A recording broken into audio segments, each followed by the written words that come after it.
साधु साधु साधु नमस्कार වේවා බුදුරුවනට සැමදා බුදු හිමි සරණ යමි නමස්කාර වේවා දම්රුවනට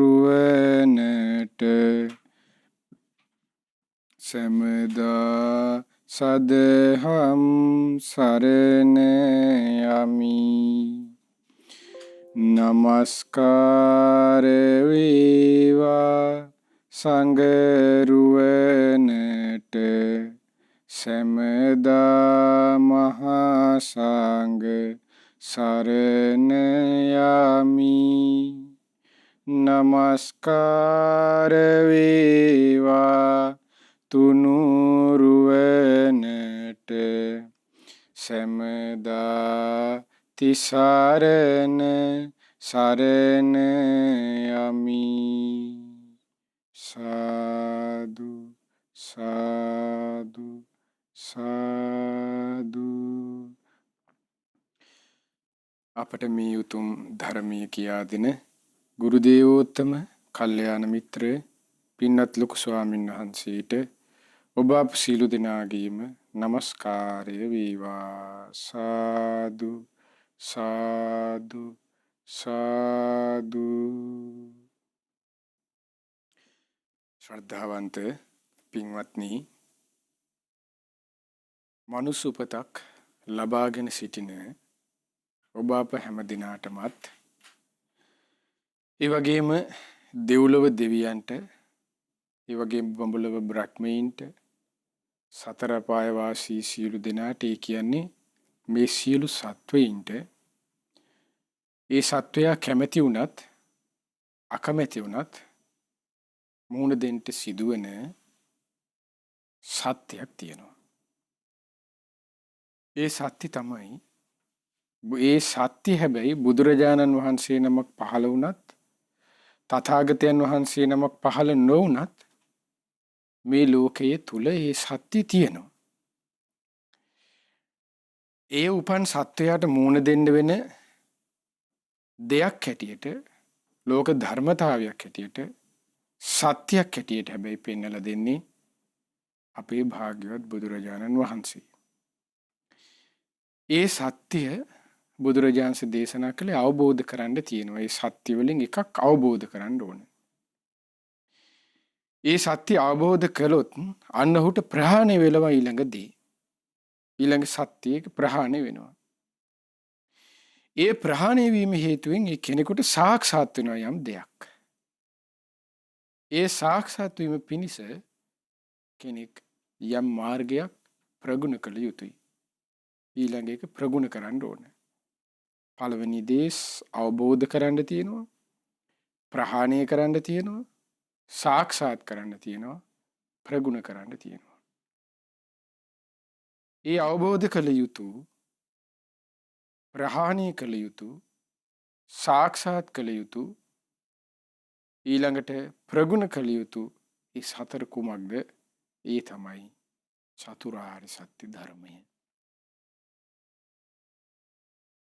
චතුරාර්ය සත්‍ය ධර්මය මේ ලෝකයට මේ තමයි ආර්ය සත්‍ය හතර කියලා පෙන්නලා දෙන්නේ අපගේ භාග්‍යවත් අරහත් සම්මා සම්බුදුරජාණන් වහන්සේ. ඒකයි සම්මා සම්බුදුරජාණන් වහන්සේ දැන් අපි කියන්නේ සම්මා සම්බුද්ධ කියලා කියනවා. අරහං සම්මා සම්බුද්ධ. සම්මා සම්බුද්ධ කියන්නේ ගුරු උපදේශ නොමැතිව මේ චතුරාර්ය සත්‍ය ධර්මයන් මෙන්න මේවයි කියලා අවබෝධ කරගත්ත නිසා සත්‍ය ඥාන වශයෙන් කෘත්‍ය ඥාන වශයෙන් ක්‍රිතඥාන වශයෙන් අවබෝධ කට වදාළ නිසා අන්න බුදුරජාණන්ට කියනවා සම්මා සම්බුද්ධයි කියලා. එතකොට මේ සත්‍ය හතරට ඒ සත්‍ය හතරෙන් පළවෙනි සත්‍ය තමයි දුක. අන්නේ දුක ගැන තමයි අපි ඉස්සෙල්ලා කතා කරේ. ඒ කෙනෙක් කැමති වුණත් අකමැති වුණත් ಜಾති කුල මල ස්ත්‍රී පුරුෂ උගත් නූගත් ලස්සන කැත කිසිම ભેදයකින් තොරව තථාගතයන් වහන්සේ නම පහළ වුණත් නැතත් ඒ සත්‍යයට මුහුණ දෙන්න වෙනවා. ඒ තමයි ලෙඩවීමට. ඒ තමයි වයසට යාමට. ඒ තමයි මරණයට. ඒ තමයි ප්‍රියයන්ගෙන් වෙන්වීමට. අප්‍රියයන් සමග එකතු වීමට. කැමති දේ නොලැබීමට. එතකොට ඔන්න ඔය කියන දුකට සීළු ලෝකවල ඉන්න සත්වයාට මුහුණ දෙන්න වෙනවා. දවසක් අපේ බුදුරජාණන් වහන්සේ හමුවට කොසල් රජතුමා පැමිණියා. පසේනදී කොසල් රජතුමා කියලා කියන්නේ ඒ කෝසල රාජ්‍යයට කෝසල ජනපදයට මහරජුරු රාජගහනුවර එතකොට කිඹුල්වත්පුර ඔක්කොම රාජ්‍ය ඇයිති කෝසල ජනපදයට සවැත් නුවර ඔක්කොම. ඒතර සවැත් නුවර තමයි තියෙන්නේ. එතකොට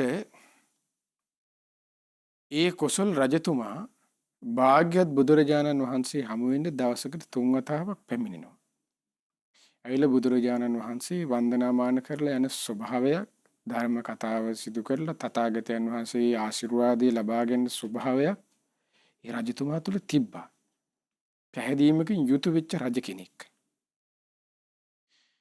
ඒතර සමහර දවස්වලට මේ රජතුමා එනකොට සුළු පිරිසක් ඒ කියන්නේ සේවක පිරිස ඒ කියන්නේ දැන් අපි ගත්තොත් දැන් ඉන්නෝනේ බට පිරිස රජතුමාගේ ආරක්ෂාවට. එතකොට ආන්නේ බට පිරිස සමහර දවස්වල පොඩිවට තමයි රජතුමා අරන් ඉන්නේ. කීප දෙනෙක්. සමහර දවස්වල විශාල පිරිසක් අරන් ඉනවා. එතකොට මේ යන්නේ එන ස්වභාවය දිහාගෙන රජතුමාට යන්න තියෙන්නේ අන්ද වනේ හරහා. එතකොට මේ අන්ද වනේ හිටියා හොරු කල්ලිය. විශාල හොරු පිරිසක් 500ක් වගේ පිරිසක් හිටියා. හොරු ටික කතා වුණා. කොසල් රජතුමා සමහර දවස්වලට සුළු බට පිරිසක් අරගෙන ඔය 10 දෙනෙක් 15 දෙනෙක් වගේ අරගෙන සමහර දවස්වලට තථාගතයන් වහන්සේ මුණ ගැහෙන්න යනවා.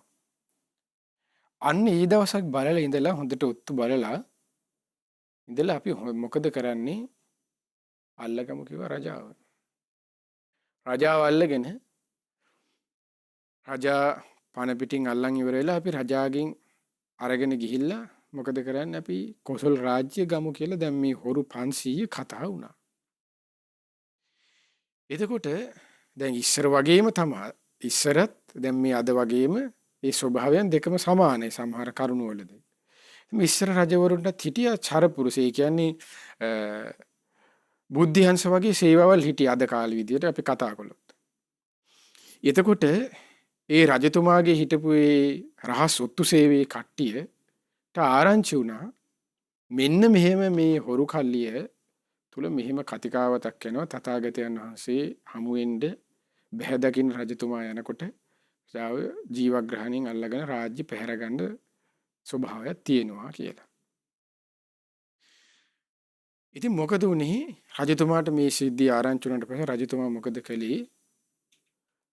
මුළු අන්ද වනයේම ඇත් අස් රිය පාබල ඕකට කියන චතුරාංගනී සේනාව. ඇත් අස් රිය පාබල ඔන්න චතුරාංගනී සේනාව කියන්නේ හතර ආකාර වූ සේනාව. ඇත්තු අස්පය ඇත් අස් රිය ඒ කියන්නේ රියවල් වාහන ඊට පස්සේ පාබල කියලා කියන්නේ සෙබළු. ඔය චතුරාංගනී සේනාව යොදාගෙන මොකද කරේ? අනක් පැතිරුවා අල්ලපන් ඔය අන්දවනේ ඉන්න 500ම කුදලන් අරන් වරෙන් කියලා. අරන් එන්න කියලා මොකද කරේ? සවැත් නුවර නගරේ දෙපැත්තේ උල් 500ක් හිටෙව්වා. පාරේ දෙපැත්තේ දැන් මේ පාරේ දැන් අපි කියමු පාරේ දකුණු පැත්ත වම් පැත්ත තියෙනවනේ. දකුණු පැත්තේ උලක් හිටවනවා වම් පැත්තේ උලක් හිටවනවා. එතකොට උල් දෙක දෙපැත්තේ තියෙන්නේ. පාර දෙපැත්තේ ඒ හොරාට උල ඉන්දුවට පස්සේ මූණට මූණ ඒ හොරු පේන විදිහට 500ක ඒ කියන්නේ එක පැත්තක භාගයයි අනිත් පැත්තේ 250යි 250යි ওই විදිහට පාර දෙපැත්තේ උල් ඉන්දෙව්වා 500ක්. උන් ඉන්දවල උල් කරලා කිව්වා උන් ඔක්කොම කුදලන් අරන් ඇවිල්ලා උන් එකාට එක මූණේ පෙනෙන්න විදිහට ඉන්දෝපන් කිව්වා ඒ උලවල් වල. කියන්නේ කොසල් රජතුමා කියලා කියන්නේ අර සාමාන්‍ය විවාහයෙන් අපි කතා කළොත් එමර සමහර මිනිස්සුත් ඉන්නේ මම හොඳට හොඳයි නරකට ආන්නේ වගේ කෙනෙක්. කිව්වයි ඔක්කොම කුදලන් අරන් ඇවිල්ලා ඉන්දෝපන් කිව්වා. අර විදිහට උන් එකාට පණ අදිනවා මැරෙන්න මූණට මූණ බලාගෙන උන්ට මැරෙන්න දෙන්න ඕනි කිව්වා. ඊට පස්සේ මොකද උනේ? දැන් ওই විදිහට අරන් ඇවිල්ලා දැන් ওই දඬුවම දීලා ඉවර වෙලා. දැන් රජතුමා හරි සන්තෝෂයෙන් දැන් යනවා කොහෙද? බුදුරජාණන් වහන්සේ මුණ ගැහෙන්න. හැබැයි මොනවා කළත් තථාගතයන් වහන්සේ මුණ ගැහෙන කරුණ රජා ඒක බැහැර කළේ නෑ. එක දවසක් දැන් මේ විදිහට රාජතුමා උදේ වරුවේ මර කැලෑර මර්ධනය කරලා ඉවර වෙලා දැන් දහවල් වුණාට පස්සේ මහ දහවල් රජතුමා යනවා දැන් අපේ භාග්‍යවත් බුදුරජාණන්සේ හම්බෙන්න. මේ සිද්ධිය තියෙන්නේ පබ්බතූපම කියලා සූත්‍රයක් තියෙනවා සංයුත්ත නිකායේ. පළවෙනි පොත් වහන්සේගේ. ඒකේ පළවෙනි පොත් වහන්සේගේ තියෙන මේ සූත්‍රය තමයි අද අපි මේ කතා කරන්නේ. එතකොට තථාගතයන් වහන්සේ මහදවාලේ මුණ ගැසෙන්න ගියාට පස්සේ තථාගතයන් වහන්සේ නෝ පින්වත් මහරජ රජතුමනි පින්වත් රජතුමනි මේ මහදවාලේ මේ ඉර මුදුන් වෙලා තියෙන මේ මහදවාලේ මේ රස්නේ වෙලාවේ මේ කොහින්ද එන ගමන්ද දැන් භාග්‍යතුන් වහන්සේ ඔක්කොම දන්නවා මේ විදිහට මිනිසුන්ට දසවද දීලා දැන් මේ විදිහට මේවා කරලා තමයි මේ රජා එන්නේ කියලා දන්නේ වගේ තථාගතයන් වහන්සේ දැන් අහනවා කොහින්ද එන ගමන්ද මේ මහදවාලේ කවදාවත් නැතුව වෙන දෙන්නේ හවස් වරුවේනේ අද මොකද මේ මහදවාලේ කියලා ඇහුවා. එතකොට රජතුමා කියනවා අර මුකුත් කතාවක් කියන්නේ නැතුව කියනවා කොහොමද ස්වාමීනි භාග්‍යතුන් වහන්සේ අපි ඉතින් ඔටුනු පලන් රජවරුනේ අපිට බොහෝ කාම සැප සම්පත් තියෙනවා අපිට ඉතින් බොහෝ රාජකාරි තියෙනවා බොහෝ ජනපදවල රාජකාරි තියෙනවා මේ ඒ වගේ රාජකාරි වල උත්සාහවත් වෙලා ඒ වගේ වැඩ කටයුතු බලලා මේ රාජකාරී ගමනක් යන ගමන් තමයි මේ ඔබ වහන්සේත් බැහැ දකින්න මේ දහවලම ආවේ හවස ඉන්න බැරි වෙයි කියලා හිතලා කිව්වා. ඒ ওই විදිහට කියනකොට භාග්‍යවත් බුදුරජාණන්සේ දැන් දන්නවා සිද්ධිය. බුදුරජාණන්සේ අහනවා හරි ලස්සනයි පින්වත් මහරජ මේ ගැන ඔබ මොකද හිතන්නේ රාජතුමනි කියලා ඇහුවා. දැන් භාග්‍යතුන් වහන්සේ නැගෙනහිර දිශාවෙන් විශ්වාසවන්ත පුද්ගලයෙක් ඇවිල්ලා ඔබගේ විශ්වාස චරපුරුෂ සේවයේ ඉන්න ඔත්තු සේවයේ ඉන්න කෙනෙක් ඇවිල්ලා ඔබතුමාට කියනවා දැන් මෙයාට අර චරපුරුෂව දුන්න ඔත්තුවට අනුවනේ දැන් රජතුමා කටයුතු කළේ ඒ සිද්ධි දාම වරගෙන භාග්‍යතුන් වහන්සේ දැන් අහනවා ප්‍රශ්නයක්. ඒ විදිහට පුරුෂයෝ ඇවිල්ලා චරපුරුෂයෝ ඇවිල්ලා ඔබතුමාට විශ්වාසය දිනුවේ ඔබතුමාගේ පුද්ගලයෝ ඇවිල්ලා මොකද කරන්නේ ඔබතුමාට මෙන්න මෙහෙම දෙයක් කියනවා කියන. ඒ තමයි දේවයන් වහන්සේ අනේ දේවයන් වහන්සේ දැනගත මැනව නැගෙනහිර දිශාවේ ඉඳන් තමයි මම මේ නැගෙනහිර දිශාව බාරව ප්‍රධාන කෙනා මම මේ නැගෙනහිර දිශාවේ ඉඳන් ඉන්නේ ස්වාමීනි අනේ ආකාශයේ විතර උස හෙන අති විශාල පර්වතයක් මේ අහස විතර උස ඒ වගේ මහා පරලක තියෙන මහා පර්වතයක් ස්වාමීනි අනේ රජතුමනි නැගෙනහිර දිශාවේ ඉඳන් ඔබතුමාගේ මේ කොසල් ජනපදයේ දිශාවට මුළු සේසතම මිනිස්සු ගෙවල් දොරවල් සත්තු හරකබාන ඔක්කොම නැති කරගෙන තප්ප චොරොප්ප කරගෙන පොඩි කරගෙන පෙරලි පෙරලියේ මහා ගල් පර්වතේ එනවා ස්වාමීනි රජතුමනි අනේ මොකද කරන්නේ කියලා ඔන්න කෙනෙක් ඇවිල්ලා රජතුමනි ඔබට ඔහොම ඔබේ පණිවිඩකාරයෙක් ඔබට ඇවිල්ලා කියනවා කිව්වා. නැගෙනහිර දිශාවෙනුත් ඇවිල්ලා විශ්වාසවන්ත කෙනෙක් පණිවිඩකරුවෙක්. ඔය විදිහටම ඔය කතාව කීකේ ඉන්නකොට රජතුමනි දකුණු දිශාවත් බාර වුණ විශ්වාසවන්තේ පණිවිඩකරුවා ඇවිල්ලා ඔය කතාවම කියනවා කිව්වා. අච්චර විතර උස දිග පළල තියෙන මහා කළු ගල් පර්වතයක් ඒ පැත්තත් සුණු විසුණු කරගෙන මේ පැත්තට පෙරලීගෙන එනවා. ඔය විදිහට නැගෙනහිරයි දකුණේ කියන ඔය විදිහට කියනකොට ඔන්න රජතුමනි බටහිරනුත් කෙනෙක් ඇවිල්ලා කියනවා රජතුමනි බටහිර දිශාවෙත් ඔය කතාවම තමයි අනේ රජතුමනි මක්කද දැන් කරන්නේ කියලා කියනවා. එහෙනම් උතුරෙන් ඒ මොකද නැගෙනහිරින් දකුණෙන් බටහිරින් ඔන්න තව උතුරින් විතර ඒ ගමම උතුරිනුත් කෙනෙක් ඇවිල්ලා ඔය කතාවම කියනවා. රජතුමනි ඔය විදිහට සිව් දිශාවෙන් ඔබේ සේවකයෝ ඔබ වචනේ විශ්වාස කරන ඔබේ ප්‍රධානතම සේවක පිරිසකින් කෙනෙක් ඇවිල්ලා ඔබතුමාට ওই විදිහට කියනකොට ඔබට මොකද්ද සිහි වෙන්නේ රජතුමනි කියලා බුදුරජාණන්සේ ඇහුවා. ඔය ආකාරයට භයානක වූ අවස්ථාවක ඔය වගේ දරුණු අවස්ථාවක් ඇති වුණොත් මේ දුර්ලභ ලැබිච්ච මනුස්ස ජීවිතයෙන් ඔබ ගන්න පියවර මොකද්ද රජතුමනි කියලා දැන් බුදුරජාණන් වහන්සේ අහනවා.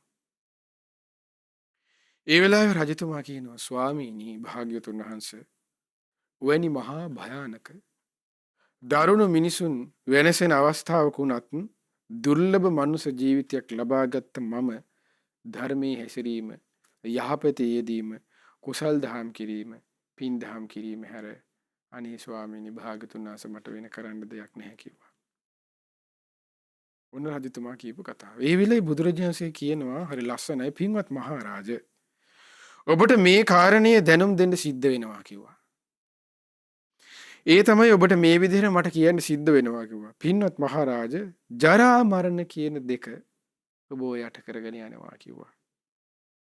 ජරා මරණ දෙක ඔබ යට කරගෙන යද්දී මහරජතුමනි ඔබ මොකද්ද ගන්න ඔබ පියවර කියලා ඇහුවා.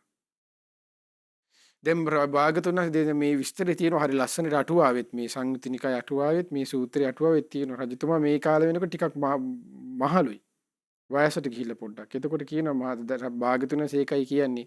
රජතුමනි ওই විදිහට එනකොට ඔබ ධර්මයේ ඇසිරෙනවා කුසල් දහම් වල යෙදෙන්න කියලාත් කියනවා. එතකොට එහෙනම් මට මේ විදිහට කියන්න ඔබ මේ ජරා මරණයෙන් දැන් යට කරගෙන යනවා. ඔබට ධර්මයේ හැසිරීම හැර වෙන කරන්න දෙයක් නැහැ. ඔබ ඒ වෙනකොට ගන්න පියවර මොකක්ද කියලා ඇහුවා. එතකොට රජතුමා කියනවා ස්වාමීනි ජරා මරණ දෙක අපව යට කරගෙන යද්දී ධර්මයේ හැසිරීම යහපතේ හැසිරීම කුසල් දහම් වල යෙදීම හැර වෙන මොනවා කරන්නද ස්වාමීනි කියලා කියනවා. ස්වාමීනි මිහිමඩල දිනාගත් රජ කෙනෙකුට ඔටුන් පලන් යසීසුරු පිරීලා තියෙනවා ස්වාමීනි කිව්වා. කාම සම්පත් ඕන තරම් තියෙනවා කිව්වා. ජනපදවලට අධිපති අනෙක් රජවරු හැමදේම ඉන්නවා කිව්වා. ඇත් අස් රිය පාබල කියන ඔය චතුරංගනී සේනාව මට ඕන තරම් තියෙනවා කිව්වා.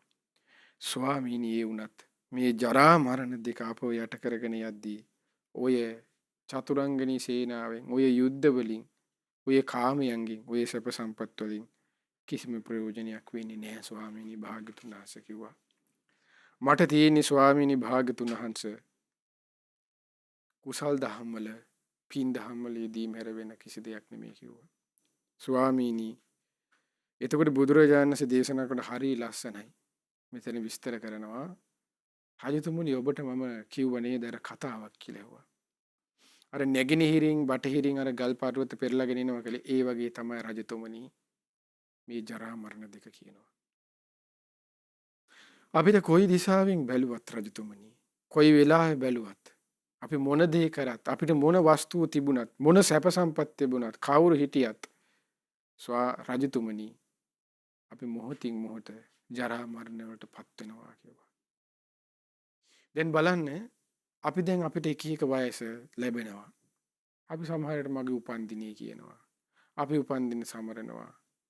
ඊට පස්සේ දැන් ගිහි කෙනෙක් නම් මේක ප්‍රශ්නයක් නෑ. දැන් සමහර ස්වාමීන් වහන්සේලාත් පුරුදු වෙලා තියෙනෝනේ අලුත් ස්ටයිල් එක මොකද්ද උපන්දින සාද මේ ජරා මරණ ගැන කලකිරීමෙන් මහරවිච්ච උන්වහන්සේලා ජරා මරණයම සමරනවා. එතකොට ඔන්න ඔය වගේ ලෝකයක් තමයි අද තියෙන්නේ. මේ තථාගතයන් වහන්සේ දේශනා කරනවා මේ ජරා මරණය ගැන කලකිරෙන්න කියලා.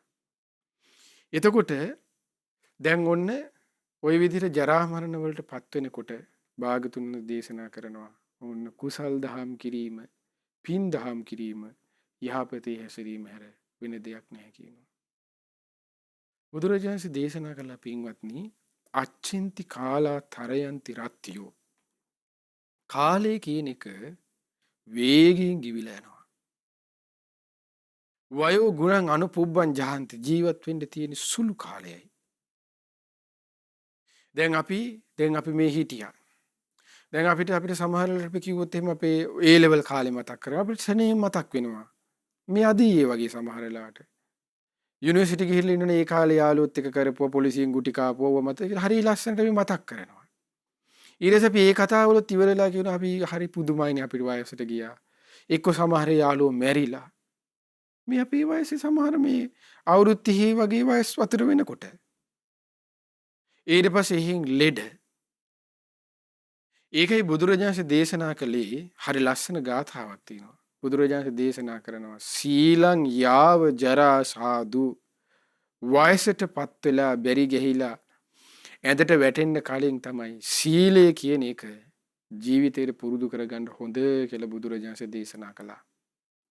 හැබැයි අපි මේ බුද්ධ වචනේ අපි දන්නේ නැතුව, අපි හිතන්නේ නැතුව, අපි කියන්නේ නැතුව, අපි මේ දෙයට ගරු කරන්නේ නැතුව අපි හිතන්නේ කොහොමද? පෙන්ෂන් ගියාට පස්සේ තමයි අපිට සිල් ගන්න ඕනේ. අපි 60 පෙන්නාම තමයි අපි සිල් ගන්න ඕනේ කියලා අපි හිතන් ඉන්නේ. අපි හිතන් ඉන්නේ හැබැයි අපි අවුරුදු 60ක් වෙනකන් ජීවත් වෙනවා කියලා. හැබැයි එයා හිතන්නේ ඇයි? එයා දන්නේ නැහැ මේ ලෝකයේ කියන දේ අනාත්මයි කියන එක. ඔහු අනිත්‍යයි දුකයි අනාත්මයි කියන කරුණ ඔහු දන්නේ. ඔහු හිතන් ඉන්නේ ආත්ම සංඥාව තුළ බැසගෙන ඉන්න නිසා ඔහු හිතන් ඉන්නේ මං 60 වෙනකම් ඉන්නවා. මට මෙච්චර කාලයක් ඉන්න පුළුවන්. මට ඒ කාලය ඇතුළත ලෙඩ හැදෙන්නේ නැහැ. මං ඒ කාලය ඇතුළත කිසිම අතුරු ආන්තරාවක් වෙන්නේ නැහැ. දැන් ඕන තරම් බැලුවොත් අවුරුදු 60 70 අවුරුදු 60 50 40 30 වෙනකොට දැන් බලන්න අවුරුදු 25 25 වගේ වයසේ නම් දැන් අද කාලේ හැටියට මිනිසුන්ගේ ආයුෂ පිරිහගෙන යන කාලෙ මේ. මිනිසුන්ගේ ගුණධර්ම පිරිහෙන්න එක්ක මිනිසුන්ගේ ආයුෂත් පිරිහෙනවා. පිරිහෙනවා කියන්නේ ආයුෂ අඩු වෙනවා. ඒතකොට ලෙඩ රෝග වැඩි වෙනවා. දැන් බලන්න අවුරුදු 25 30 අතරේ ළමයිගේ ඉඳන්ම කොලෙස්ටරෝල් කියයි, දීවැඩියාව කියයි, අරක කියයි, මේක කියයි. ලෙඩ වාට්ටුනේ.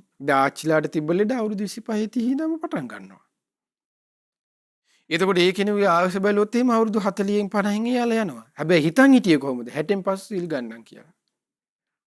ඒක තමයි අද ලෝකයේ තියෙන ඕක බුදුරජාණන් දේශනා කළේ. ඕක තමයි අවිද්‍යාව. ඔහු ඒ අවිද්‍යාව තුල ඉන්න නිසා ඔහු හිතන්නේ ඔහු ජරා මරණ කියන දෙයක් දැන් ලෝකේ කතා වෙන ඔව් අනේ ඔව් අප්පා වයසට යනවනේ ලෙඩ වෙනවන එක හැබැයි වචනෙට සීමායි ඒක. ඒක හැබැයි ඒ කතාව වචනෙට විතරයි සීමා වෙලා තියෙන්නේ. ඒ ඇයි සීමා වෙන්නේ? එයා හිතන්නේ ලෝකේ සත්වයා ඉන්නේ කොහොමද? ආත්ම සංඥාව තුලයි. ඔහු හිතන් ඉන්නේ මට මේ කාලේ තුල මම වයසට යන්නේ නැහැ. ඒ ආත්මීය තුල හැඟීම තුල ඉන්නවා යා. හැබැයි සත්‍ය කුමක්ද? අනාත්මයි. සමහරවිට ඔහුට ආයුෂය කියන ගාවුදු 60 වෙනකන්වත් නැහැ. සමහරවිට 50 වෙනකන්වත් නැහැ. සමහරවිට 40 විතරයට යන්න වෙනවා. දැන් අවුරුදු 20 ළමයෙක් ඉන්නවනම් තව යා 40 දී මැරෙනවා තව හරියටම ජීවිතේ භාගයෙන් ඉන්නේ තියෙන අවුරුදු 20යිනේ. එතකොට ඒ කරපු කියපු දේවල් වලට අනුවනේ අපි මොන දේ කරත් අපි මොන දේ හිතුවත් අපි මොන දැන් මේ රජතුමත් කියන්නේ මොන සම්පත තිබුණත් මොන කාම සම්පත් තිබුණත් මෙතන රජතුමා කියනවා ස්වාමීනි භාගතුන් වහන්සේ මට තියෙන සම්පත් වලින් මගේ රාජ්‍ය විනාශ කරන්න වෙන අය ආවොත් මගේ ධනෙ දීලා උනත් මගේ ධනෙ පෙන්නපු ගමන් එයාලා ඒක රැවටිලා මගේ පැත්තට හිත නමනවා කියනවා. ඒතකොට ඒ කිසිවක් ස්වාමීනි භාගතුන් වහන්සේ මේ මං ජරා මරණයට පත් වෙනකොට මේ කිසිවකින් මාව යටපත් වෙන්න මාව බේරගන්න බෑ කියනවා. මගේ සල්ලි වලින් මගේ ධනෙන් මගේ සේවකයින්ගෙන්. එතකොට අද අපි උදාහරණයට ගත්තොත් ලංකාවේම කොච්චර රජවරු හිටියද? ලංකාවට යහපත මෙන්ම අයහපත කරපු රජවරු ඕන තරම් හිටියනේ. ඊට පස්සේ අද කාලවල වර්තමානවල හිටපු අය හිටියා. එතකොට සමහර අය මැරිච්ච හැටි දැක්කනේ. අපිටම පෙනුණනේ. අපිම අහලා කරලා තියෙනවනේ. ඒතර දැන් මේ රජවරු මේ මිනිස්සු හිටපු තැන්වල ගලක් ගඩොලක්වත් නේ හොයාගන්න. ඒ හැමදේම මේ කාලවල කොච්චර හිතන්නේ නැද්ද? මේක ස්ථිරයි, මේක සුඛයි, මේක ආත්මයි කියලා. පින්වත්නි හරි පුදුමයි. බ්‍රහ්ම සංයුත්තේ අටුවාවේ තියෙනවා. බ්‍රහ්මයින්ගේ ආයුෂ හරි දිගයි. දැන් අපේ ආයුෂ අපිට මෙහෙම අවුරුදු 80න් 60න් අපි මේ මැරලා යනකොටත් අපිට හිතෙනවද මම ජරා මරණපත් වෙනවා නේ? එහෙම එකක් හිතෙන්නේ නැහනේ. ඒතර අවුරුදු 60 80 අපිටවත් හිතෙන්නේ නැතිකොට මම වයසට යනවා කියන එක අර අවුරුදු ලක්ෂ ගණන් දහස් ගණන් දීර්ඝායුෂ තියෙන බ්‍රහ්මයෙකුට හිතෙයිද? එතකොට මේ බ්‍රහ්මයා තුළ ස්වභාවයෙන්ම හට ගන්නවා කියන භාග්‍යතුන් වහන්සේ සංඥාවක් ඒකාන්තයි මම කියන එක. දැන් අපිට මේ පොඩි ආයුෂ ප්‍රමාණයටත් අපි මැරෙන්නේ නැහැ කියලානේ ලෝකයා හිතන් ඉන්නේ. එතකොට අච්චර ආයුෂ තියෙන බ්‍රහ්මයාටවත් ස්වභාවයෙන්ම හට ගන්නවා කියන එක 아무තුවෙන් පුදුම වෙන්න දෙයක් නෙමෙයි. නෝ හිතනවා කියනවා ඒකාන්තේ මගේ මේ ආයුෂ ඇයි දකින හැමදාම තියෙන තරුණ ඒ වේසින් තරුණ ස්වභාවයෙන්ම ඉන්නවා. ඇයි හිතන හැමදේම ලැබෙනවා. හැමදේම තියෙනවා. කාමයේ ඊට පස්සේ සැපසේ වාසය කරන්න පුළුවන්. දුක් පීඩාවක් එන්නේ නැහැ. එතකොට මේ බ්‍රහ්මයා හිතනවා කියනවා මේක ඒකාන්තයි කියලා. ඔහු තුළ ස්වභාවයෙන්ම හට ගන්නවා කියනවා. මෙය ආත්මයි, සුඛයි, නිට්ටයයි කියන එක. දැන් අපිට මෙහෙම වෙලත් අපිට මෙහෙම හිතෙනවා නම් බ්‍රහ්මයාට අන්න හිතන්න දෙයක් නැහැ නේද? ඒකට අර කිව්වා වගේ. ඒතර බුදුරජාණන් දේශනා කරන ওই විදිහට අවුරුදු දහස් ගණන් ලක්ෂ ගණන් ওই විදිහට කල්ප ගණන් ආයුෂ තියෙන බ්‍රහ්ම ලෝක තියෙනවනේ. ඊ ආයුෂත් පින්වත් මහණනි අනිත්‍යයි කියනවා. ওই විදිහට ඒ ආයුෂ ගෙවිලා අවසන් වෙනකොට අර හිටපු බ්‍රහ්මයාට එකපාර හිතා ගන්න බැරි වෙනවා කියනවා. චුත වෙන්න ලං වෙනකොට අඩේ මමත් වයසට යනවනේ. මගේ මේ ආයුෂ දිවර වෙන්න ළඟයිනේ කියලා අන්න හිතා ගන්න බැරුව බ්‍රහ්මයාත් මොකද වෙන්නේ කියනවා. දෙවි මිනිසුන්ට වඩා තැති ගන්නවා කියනවා.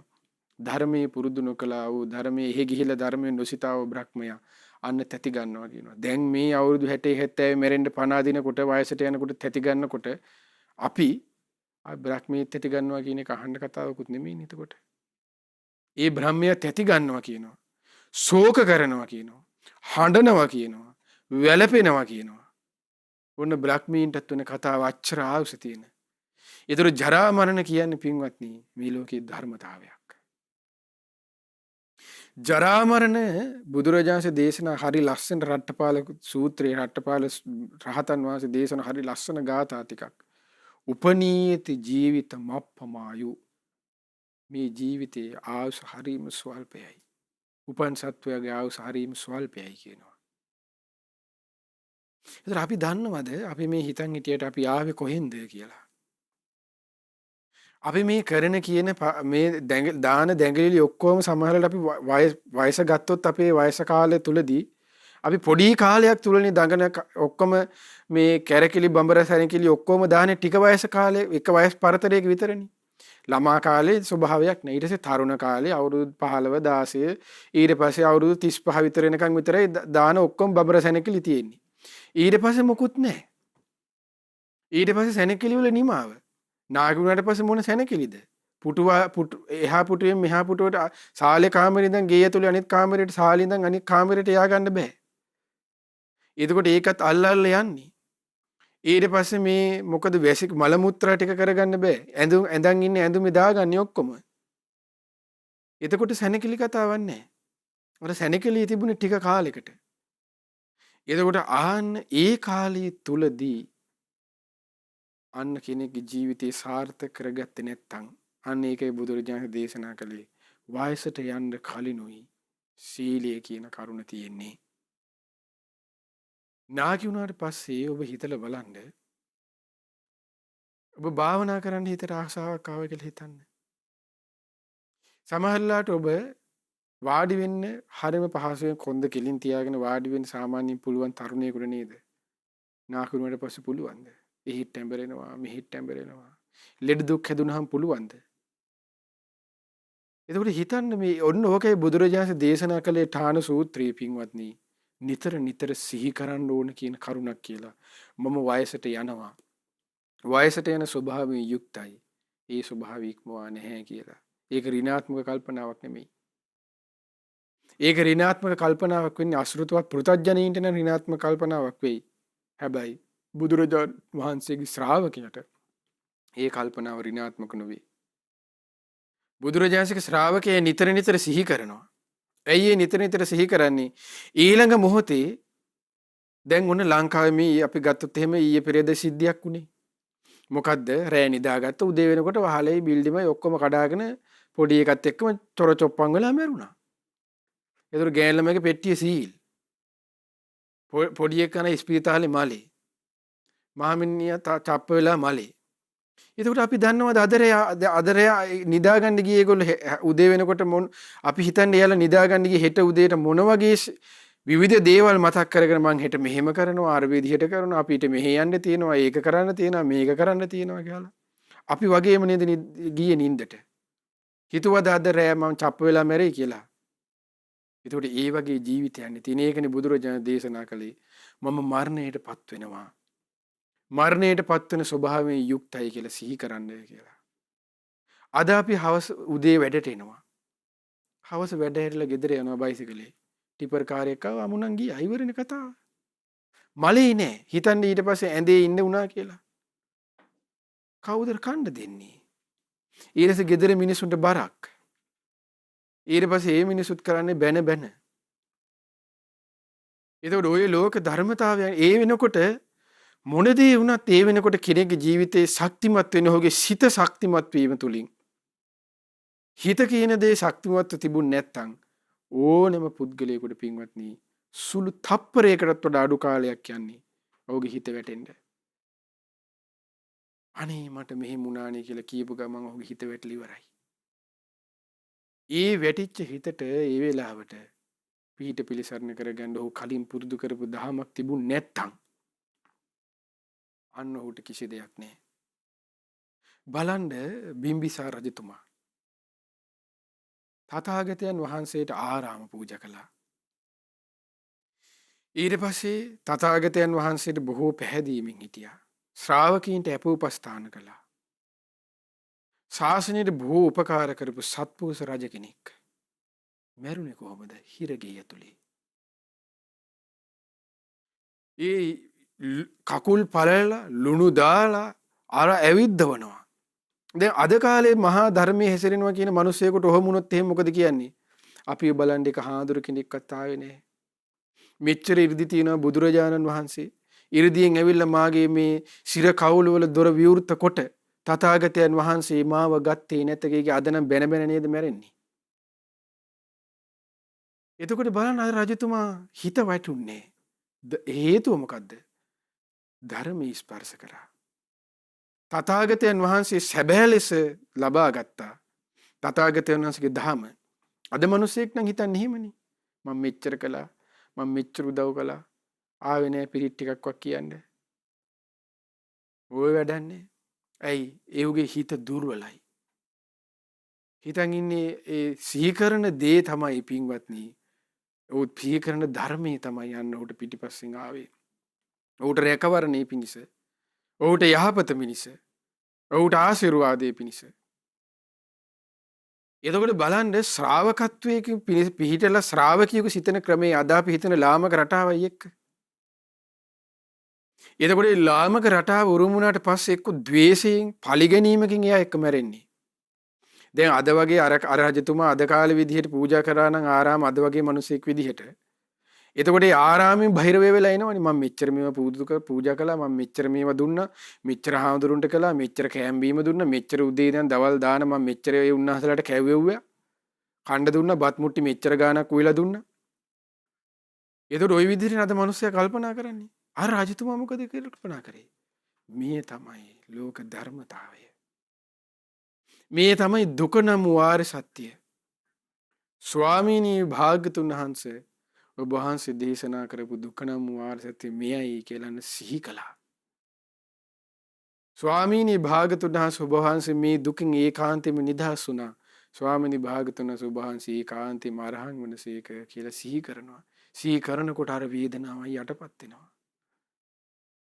ස්වාමීනි භාග්‍යතුන් වහන්සේ ඔබ වහන්සේ මේ දුක නම් වාර සත්‍ය ගුරු උපදේශ රහිතව අවබෝධ කළා. ස්වාමීනි භාග්‍යතුන් වහන්සේ මේ දුකේ හේතුව තණ්හාව ඔබ වහන්සේ ප්‍රහාණය කළා. ඒ හේතුවෙන් නිවන ඔබ වහන්සේ සාක්ෂාත් කළා. මධ්‍යම ප්‍රතිපදාව අවබෝධ කරගෙන අනී ඔබ වහන්සේ ප්‍රගුණ කරලා ඔබ වහන්සේ මේ දුකෙන් නිදහස් වුණා. ඔබ වහන්සේ සම්මා සම්බුද්දයි කියන සිහි කරනවා. එතකොට බලන්න ජරා මරණයට පත් වෙනකොට ශ්‍රාවකෙකු ඒක තමයි පින් දහම් කිරීම ධර්මයේ සිහි කරනවා කියලා කියන්නේ. එතකොට මේ සිහි කිරීම තුලින් අන්න ඔහුට ලැබුණ ලාභය බලන්න. ඒක තමයි බුදුරජාණන් දේශනා කළේ. කුමක්ද? ධම්මෝ හවේ රක්ඛති ධම්මචාරී. ධර්මයේ හැසිරෙන කෙනා ධර්මයෙන් ආරක්ෂා කරනවා කියලා. දාද තියෙන්නේ ධම්මෝ හවේ රක්ඛති ධම්මචාරී කියලා තොප්පියේ උඩ හරි අතේ කොහේ හරි ගහන් ඉන්න එකක් නේ තියෙන්නේ. තොප්පිය උඩ ගහන් ඉන්න අය කරන ධම්මයේ හැසිරෙච්චට පෙවුනනේ අපිට ප්‍රවෘත්ති වල පෙවුනනේ යාලගේ හැසිරිල්ල කොහොමද කියන එක. අද වර්තමානයේ තුල එතකොට ආන් ඒ හැසිරෙන හැටි. ඒ හැසිරිල්ලක් නෙමෙයි මේ කියන්නේ. එතකොට ධර්මයේ හැසිරෙනවා කියලා කියන්නේ අන්න ඔහු දුකට පීඩාවටපත් වහා ශ්‍රේණී මතක් වෙන්නේ තථාගතයන් වහන්සේ. ඒ රැකවරණී තුලින් ඔහුට ලැබෙන්නේ කුමක්ද? ඒ රැකවරණී තුලින් ඔහුට ලැබෙන්නේ සුගති සම්පත්තියයි. ධර්මයේ අවබෝධයයි. මගඵලයයි. ඒතකොට මගඵල ලබා ගන්න බැරි වුණොත් සුගති හිමිනේ. එතකොට එහෙම නැති වුණොත් ඊට පස්සේ දුගතියක නිරුම වෙන්නේ. ජරා මරණ කියන දේ මේ ලෝකේ කවදාවත් නැති කරන්න බෑ. මේ ලෝකේ සියත් ඒක ධර්මතාවයක්. ඒතකොට තථාගතයන් වහන්සේ ජරා මරණයට පත් වුණා, පිරිනුවන් පෑවා. සාරිපුත්ත මොග්ගල්ලාන ආනන්ද රාහුල ආදී මහා ඒ උත්තමයන් වහන්සේලා ජරා මරණය විසින් කාදැමුවා.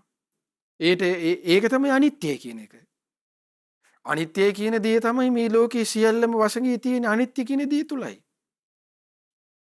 අනාත්මය කියන දේ තුලයි. දුක කියන දේ තුලයි. අනිත්‍යයෙන් තමයි මේ සියල්ල ඔක්කොම නැති කරලා දාන්නේ. අනාත්මයට තමයි මේ ඔක්කොම වසඟ වෙල්, අනාත්මයෙන් තමයි මේ ඔක්කොම අයිති. අපිට ආත්මයි සුඛයි උනාට. එතකොට අපි සැබෑ ලෙස බැලුවොත් අපේ හතුර විදිහට තියෙන්නේ මේ අනිත්‍ය දුක අනාත්මයයි. අන්නේ සතුරගේ යථා ස්වභාවය තමයි අපි අවබෝධ කරගත යුත්තේ. ඒ අවබෝධ කරගත්තොත් තමයි යන්නේ යට ඒයින් නිදහස් වීමක් ලැබෙන්නේ. නැත්නම් අපි මේ ආපු සසරේ අනමතග්ගෝ යම් භික්කවේ සංසාරෝ කිව්වේ මොකද්ද? ඒ අනිත්‍යයටමයි. ඒ දුකටමයි. ඒ අනාත්මයටමයි. ඒ නිසා පින්වත්නි, යථාර්ථය ගැන ඔබ හොඳින් හිතන්න. ඒ නිසා නිතර සිතන්න, මම වයසට යනවා කියන කරුණ. මම ලෙඩ වෙනවා කියන කරුණ නිතර සිතන්න. මොකද වයසට යනවා කියන කරුණ අපි නිතර හිතුවොත් භාගතුන් වහන්සේ දේශනා කරනවා එයා යෞවන මදයෙන් මත් වෙන්නේ නැත කියන එක. එතකොට බඹර සැනිකෙළි වලට අහුවෙන්නේ ආන්ගේ යෞවන මදයෙන් ඉන්න කෙනා. එතකොට ජරා මරණේ ජරාවට පත් වෙනවා කියන එක තේරුම් ගත්තොත් අනේ හදන්න මේ ලෝකේ එක්තර මේ තියෙන සිද්ධිය මෙන්න මේකයි කියන්නේ. දැන් බලන්න අපි ගත්තොත් එහෙම අපේ උපතිස්ස කෝලිත. ඒ කියන්නේ අපේ සාරිපුත්ත මොග්ගල්ලාන මහරහතන් වහන්සේලා දෙනම වහන්සේලා ගිහි කාලේ උපතිස්ස කෝලිත තරුණියෝ දෙන්නනේ. ඒතර ගිරග්ග සමජ්ජ කියන කඳු මුදුන ගිරග්ග කියන්නේ කඳු මුදුනට කියන නම. සමජ්ජය කියන්නේ උත්සවය. දැන් අද වගේ කාලයක් ගත්තොත් අපි කිව්වොත් හොඳ මේ මියුසිකල් ෂෝ එකක් නැත්නම් අපි කියන්නේ ෆෙස්ටිවල් එකක් මොකක් හරි. එතකොට අන්න ඒ උත්සවයට තමයි යන්න හිටියේ රාත්‍රියේ තිබිච්ච. එතකොට ඒකට ගිහිල්ලා බලන් ඉන්නවා. ඒ ඉන්නකොට හිතන මේ මොකද්ද මේ අපි මේ ජීවිතේ. අද කාලේ යන කොල්ලෙකුට මියුසිකල් ෂෝ එකක් බලන්න ගියා කියලා. අද පොලිස් කූඩුවේනේ නතර වෙන්නේ. කොරිමාන්නේ. ඒකනේ නතර වෙන්නේ. අර විදිහට නෙමෙයි නතර වෙන්නේ. අද කූඩුවේ නතර. එතකොට අද හිතනට පට්ටාවයි එදා ඒ සිතන්න පුළුවන් ස්වභාවය බලන්නේ පුද්ගලයන්ගේ. එතකොට ඒ හිතන්නේ එහෙනම් අද මැරෙන කෙනා යන්නේ කොහෙද කියන එක. එහෙනම් මැරෙන කෙනාට අද උරුම සතර අපායනේ. එතකොට මේ වෙනකොට ඒකනේ බුදුරජාණන් වහන්සේ දෙවිවරු පව ඇවිල්ලා භාගතුන් වහන්සේට කියන්නේ ස්වාමිනී භාගතුන් වහන්සේ ඔබ වහන්සේ ධර්මයේ දේශන කොට ඔබ වහන්සේගේ ධර්මයේ ඇහෙන කාලවල මේ දිව්‍ය ලෝක හරිය පිරෙනවා. මේ ධර්මය ඇහෙන්නේ කාලවල හායන්ති දේවාක දෙව්වල් හිස් වෙනවා කියනවා. අසුර කයවන් අසුරයෝ වැඩි වෙනවා කියනවා. දැන් බලන්න අද ග්‍රහණයේ තියෙන එකනේ. අද මිනිස්සු ග්‍රහණය කරන් ඉන්නේ එතනනේ. එතන ඉන්නේ. ඒ මිනිස්සුන්ගේ ගුණධර්මයෙන් හීන නිසා. ගුණධර්මයෙන් හීන වෙන්නේ ඇයි? ඔහු ලාභයට, ඔහු සත්කාරයට, ඔහු කීර්තියට, ඔහු ප්‍රශංසාවට, ඔහු හැම දෙයකම ඇලෙන්නේ. අන්න ඔහුට සිහි වෙන්නේ නැති නිසා ජරා මරණය ගැන. ජරා මරණය ගැන ඔහු සිහි වෙනව නම් අන්න ඔහු දන්නවා මේ හැමදේම දුකටයි අයිති කියන එක. අන්න ඔහු දන්නවා මේ හැම දෙයක්ම මට දාලා යන්න වෙනවා කියන එක. මේ හැම දෙයකම අස්ථිරයි කියන කරුණ දන්නවා. ඒ අස්ථිරයි කියන කරුණ දැනගත්තොත් අන්න ඒක නා ගුණයෙන් පෝෂණය වෙනවා. ගුණයක් ඇති කරලා දෙන්න උපකාර වෙන්නේ දුක ගැන. ඒකයි බුදුරජාණන් දේශනා කළේ දුක ගැන සිහි කරන්න තමයි අන්න ඔහුට ශ්‍රද්ධාව කියන කරුණ. දුක්ඛෝපනිසා ශ්‍රද්ධා කිව්වේ ඒකයි. දුක්ඛෝපනිසා ශ්‍රද්ධා කිව්වේ මේ ජරා මරණ දුකේ යථා ස්වභාවය ගැන සිහි. මේ බත් ටිකක් කන්න නැති එක, ඇඳුමක් අඳින්න එකම ඇඳුම ඇඳින එක නෙමෙයි. දුක්ඛෝපනිසා ශ්‍රද්ධා කිව්වේ. එතකොට මේ ලෝකයේ තියෙන යථාර්ථය ගැන සිහි කිරීම තුළින් ඔහුට කලකිරීමක් ඇති වෙනවා. ඒ කලකිරීම බුදුරජාණන් දේශනා කළ අවබෝධයෙන් කලකිරීම. ඒ අවබෝධයෙන් කලකිරීම නිසා තමයි අන්න ඔහු ධර්මයට හිත නැමෙන්නේ අනේ මේක ඇත්තනේ. මෙහෙම ස්වභාවයනේ තියෙන්නේ කියන එක. ඒ නිසා පින්වත්නි අපි මේ හැමෝම මේ කතා බහ කරලා විහිළු තහළු කරලා ඇවිදලා ගිහිල්ලා රවුමක් ගහලා හිටියට අපේ ජීවිතයේ තියෙන ඇත්තන්න මේකයි. ධර්මයේ සිහි කරේ නැත්තම් අපි මොනවා කළත් මොනවා හැදුවත් මොනවා කිව්වත් අපිට සිහිපත් වෙන්නේ අපි පෙර කරපු දේ. ඒ පෙර කරපු දේ යහපත් දේ වුණොත් හොඳට තියෙයි. අයහපත් දේ වුණොත් අපි කැමති වුණත් අකමැති වුණත් යන්න තියෙන්නේ දුගතියේ. ඒ කර්මයට අනුව අය අරන් යනවා. බුදු දේශනාවේ හරි ලස්සන උපමාවක් තියෙනවා බුදුරජාණන් දේශනා කරලා. ගිතෙල් කලයක් කෙලෙක් අරන් යනවා කියනවා. හොඳට සීල් කරලා ඒ ගිතෙල් කරේ අරන් ගිහිල්ලා වතුර යටදී මෙයා ගිතෙල් කලේ බින්දිනවා කියනවා.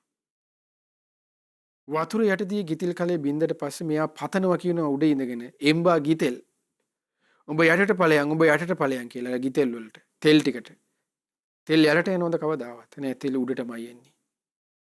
මැටි කට්ටට කියනවා කෙනෙක් බින්දපු මැටි කටු වලට කියනවා එම්බා මැටි කටු උඹ උඩට වරෙන් කියනවා. මැටි කටු උඩට එනවද? යටටමයි එන්නේ. අන්න ඒ වගේ තමයි කියනවා. මේ ලෝක සත්වයා පතපතා තමයි ඉන්නේ කියනවා හැමදේම. අපි ඔක්කොම ජරා වැඩ කර ඉන්න කරනකම් අනිත් අයට ඊර්ෂ්‍යාකම් මසුරුකම් අනම්මනම් කියන ජරා වැඩ ටික ඔක්කොම කර පතපතා ඉන්නේ මොකද්ද? අර ඒ සාදු කිය ඉන්නවා. ඉතින් යනවද? ගිතෙල් ටික මැටි කටු ටික උඩට එන්න කියන වගේ තමයි. ගිතෙල් යට යන්න කියන වගේ තමයි. ගිතෙල් යට යන්නෙත් නෑ. මැටි කටු උඩ එන්නෙත් නෑ. ඒතකොට ඒ නිසා පින්වත් මේ ලෝක ධර්මතාවයන්ට මේ ලෝකේ හැම කෙනාම යටත්. ඒ නිසා අනිත්‍ය දුක් අනාත්මය ගැන ඔබ නිතර සිහි කරන්න. ඔබේ ජීවිතය ඔබ සාර්ථක කරයි. ඔබේ ජීවිතය යහපත් කරයි. එහෙම නැති වුණොත් පසුතැවෙන්න වෙන්නේ අද නෙමෙයි. ඔබ මරණාසන්න මොහොතේ අන්න එදාට පසුතැවිත වී මිය යන්න වෙයි. වෙන කිසි දෙයක් ඉන්නේ නැහැ. ඉතින් ඒ නිසා මේ ජරා මරණයන්ගේ යථා ස්වභාවය සිහි කරමින් අනිත්‍ය දුක්ඛ අනාත්ම ආදී ත්‍රිලක්ෂණයන් සිහි කරමින් ගෞතම බුදු සසුනේ පිළිසරණ ලබා ගන්න ඔබ අප හැම දිනාටද වාසනාව සැලසේවා. සාදු සාදු සාදු.